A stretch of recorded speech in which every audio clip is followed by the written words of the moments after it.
সুপ্রভাত। গতকালের social media এবং টক অফ দ্য কান্ট্রি ছিল দু একটি স্কুলে প্রধান শিক্ষক বা দু একজন শিক্ষককে ছাত্ররা কিছুটা লাঞ্ছিত করেছে এবং বাধ্য করেছে পদত্যাগে। ব্যক্তিগতভাবে আমি এটা নিন্দা করি। আমি মনে করি যে কখনোই আইন হাতে তুলে নেওয়া উচিত না, কখনোই ছাত্রদের শিক্ষকদের অসম্মান মিনিমাম করা উচিত না। বাট ব্যাকগ্রাউন্ড আমাদের ভাবতে হবে। আমাদের শিক্ষা প্রতিষ্ঠানগুলোতে শিক্ষকরা মর্যাদা হারিয়েছে আরও বহু আগেই।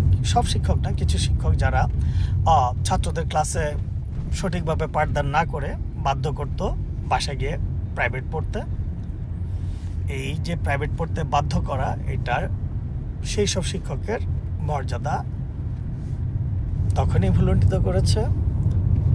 এ দেশে সব সরকার আমলে দলীয় দৃষ্টিকোণ থেকে শিক্ষক নিয়োগ ছিল, তবে সেটা চরম বাড়াবাড়ির পর্যায়ে ছিল লাস্ট 15 ইয়ার্সে স্বৈরাচারী আওয়ামী লীগের সরকার আমলে। এখানে রাজশাহী ইউনিভার্সিটির মতো দেশের একটা পাবলিক বিশ্ববিদ্যালয়ে একজন ছাত্রলীগ সাবেক কর্মীকে, নেতাকে আপনার 3rd ক্লাস পাওয়ার পরও শিক্ষক করা হয়, অন্তত 20 জন 1st ক্লাস 2nd ক্লাসকে বঞ্চিত করে। তো এই যে 3rd ক্লাস পাওয়া, এই যে কম মেধার, এই যে কম মেধাবী, এই যে বাজে ফলাফল করা, শুধুমাত্র ছাত্রলীগ পরিচয়ে, শুধুমাত্র দলীয় পরিচয়ে শিক্ষকদের নিয়োগ দেওয়া হয়েছে। এদের আসলে নিয়োগটাই অবৈধ।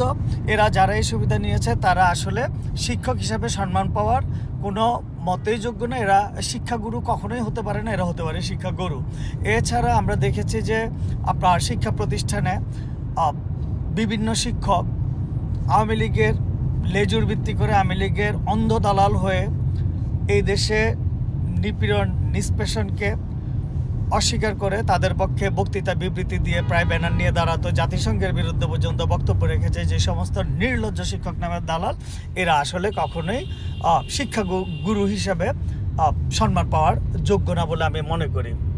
আমি মনে করি ঢাকা ইউনিভার্সিটি, পাবলিক ইউনিভার্সিটি সহ স্কুল কলেজ পেরিয়ে যে সমস্ত চরিত্রহীন শিক্ষক ছাত্রীদের পরীক্ষার রেজাল্টে ভালো করার নামে, বিশেষ সুবিধা দেবার নামে অথবা রীতিমতো নির্যাতনের মাধ্যমে তাদের শারীরিকভাবে লাঞ্ছিত করত, অন্যায় সুবিধা নিত, সেই সমস্ত চরিত্রহীন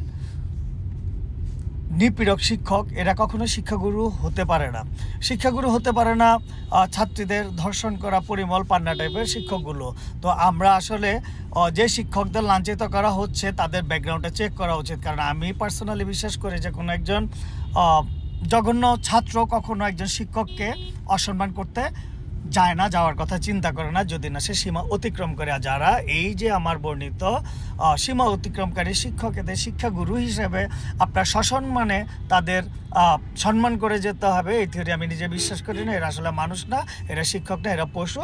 আর বাকি যারা আছেন তাদের কখনোই এই জাতীয় অপমান অপদস্থ কোনো দিন কোনো জঘন্যতম ছাত্র, বাজে চরিত্র ছাত্র করবে না। কারণ আমরা এখনও যে ভালো শিক্ষক তাদের শ্রদ্ধা করি, শিক্ষককে পিতামাতার মতো মনে করি এবং মাথা তাজ হিসেবে রাখি।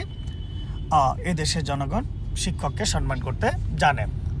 পরিশেষে আমাদের সন্তানদের আমরা বলবো যে এই সমস্ত লোকগুলোর বিরুদ্ধে তোমরা নিজেরা আদালতে গিয়ে কথা বলো, তাদের আইনের সোপর্দ করো এবং তাদের উপযুক্ত শাস্তি ক্ষেত্র বিশেষে ফাঁসির ব্যবস্থা করো, কিন্তু আইন হাতে তুলে নিও না।